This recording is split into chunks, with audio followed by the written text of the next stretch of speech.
मध्य प्रदेश में बीजेपी ने ओबीसी मोहन यादव को सीएम बनाया है, तो ब्राह्मण राजेंद्र शुक्ल और दलित जगदीश देवड़ा को डिप्टी सीएम बनाया गया है। नरेंद्र सिंह तोमर को स्पीकर बनाने का फैसला हुआ है। यानी इन 4 चेहरों से बीजेपी ने ओबीसी, दलित और सवर्ण को साध लिया है। छत्तीसगढ़ की तस्वीर भी देख लीजिए। छत्तीसगढ़ की बात करें तो वहां आदिवासी विष्णुदेव साय को सीएम बनाया गया है, तो ओबीसी अरुण साव और ब्राह्मण विजय शर्मा को डिप्टी सीएम बनाने की चर्चा है, जबकि रमन सिंह को स्पीकर बनाए जाने की चर्चा है। यानी इन 4 चेहरों से बीजेपी ने आदिवासी, ओबीसी और सवर्ण को साधने की कोशिश की है।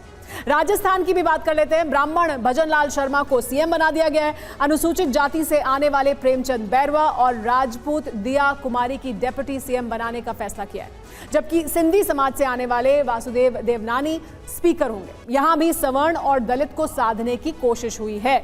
लेकिन देखिए, जो तस्वीर हम दिखा रहे हैं, इसमें जो बड़ी तस्वीर दिखाई देती है, हम सीएम के चेहरे पर बार बार चर्चा कर रहे हैं कि ओबीसी चेहरा चुना गया है, आदिवासी चेहरा चुना गया है छत्तीसगढ़ में, मध्य प्रदेश में ओबीसी चेहरा चुना गया है। लेकिन शिवम, हकीकत यह दिखाई देती है इस तस्वीर में कि अभी भी सवर्णों का बोलबाला है।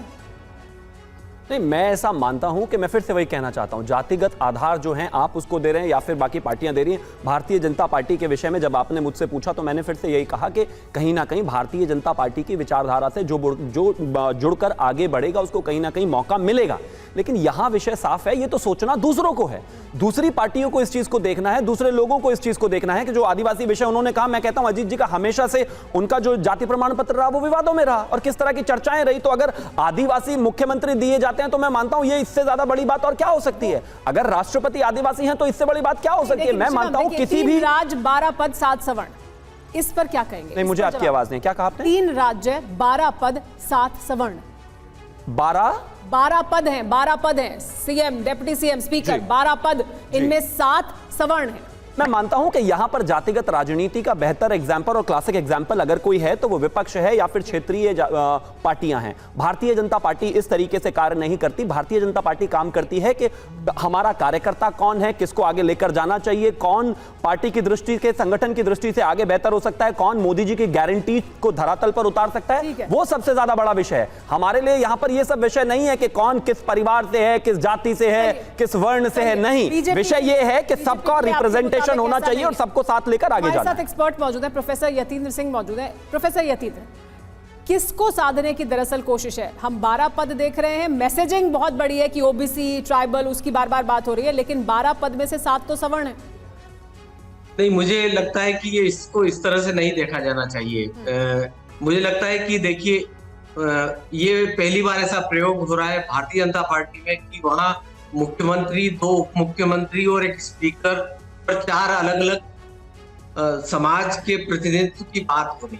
तो इसको अगर हम उसमें न तोड़े, और आप देखिए मध्य प्रदेश में जो जीत है उस जीत को आप देखें, 8% मतों का अंतर है 2 बड़े राजनीतिक दलों के बीच।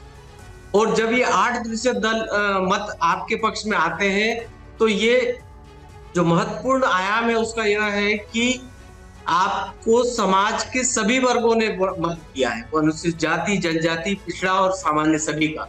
अभी तो आप 8% ज्यादा मत लेकर आए हैं और उनका प्रतिनिधित्व इस तरह से दिखाई देता है। तो मुझे लगता है अगर हम उस तरह से विश्लेषण करें तो ज्यादा बेहतर। लेकिन प्रोफेसर यतीन्द्र, क्या इसका एक ये पहलू भी है या इसको इस तरह से भी देखा जा सकता है कि अब ये तस्वीर साफ है, क्योंकि कांग्रेस पार्टी या जो विरोधी खेमा है, विपक्ष है, उसकी तरफ से जातिगत जनगणना की बात हो रही है, ओबीसी चेहरों को आगे लाने की या उसकी राजनीति बीजेपी बढ़ चढ़ कर करती रही है। यानी अब देश की राजनीति में या उत्तर भारत की राजनीति में तस्वीर साफ दिखाई देती है कि ओबीसी वोट बैंक आपको चाहिए और आपको उसके साथ एड ऑन चाहिए, या जो स्विंग कराएगा या जो अहमियत रखेगा वोट बैंक, वो होगा सवर्णों का वोट बैंक। और क्या इस वजह से हम ये कॉम्पोजिशन देखते हैं इस तरह से? मुझे लगता है कि देखिए, भारतीय जनता पार्टी के साथ में सवर्णों की बड़ी संख्या बहुत आराम से रही है। आप सर्वे के जितने आंकड़े हैं उनको उठा के देख लीजिए। ओबीसी का एक बड़ा हिस्सा, उसका लामबंदीकरण भाजपा के पक्ष में रहा है।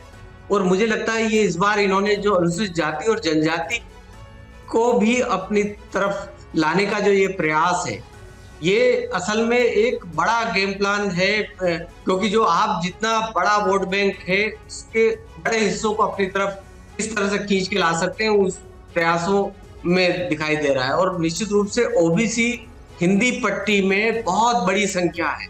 हाँ। और ओबीसी वोट बैंक में अगर किसी भी तरह का अगर झुकाव किसी एक राजनीतिक दल की तरफ होता है तो वो हिंदी पट्टी के चुनाव के नतीजों को तय करने में बहुत अहम भूमिका आने वाले 2024 के चुनाव में निभाएगा।